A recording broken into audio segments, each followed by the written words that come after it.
भाईजान 1 किलो बिरयानी तो पार्सल कर दें। जी जी भाईजान, अभी कर देते हैं। भाईजान अच्छे से बोटियां डाल के पार्सल करना।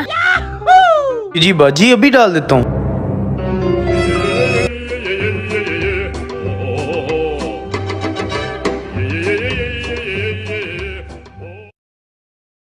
ये लें।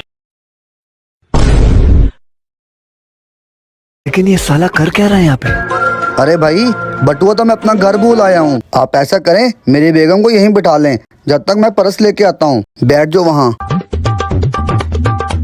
चल भी छोटे, मैडम के लिए साफ करके कुर्सी लगा।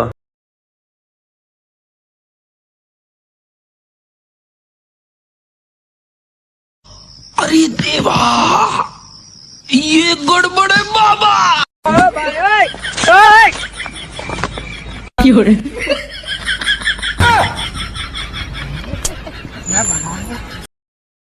ओए ऐसे क्या देख रहा है, जल्दी से कर, एक पाव बिरयानी लगा।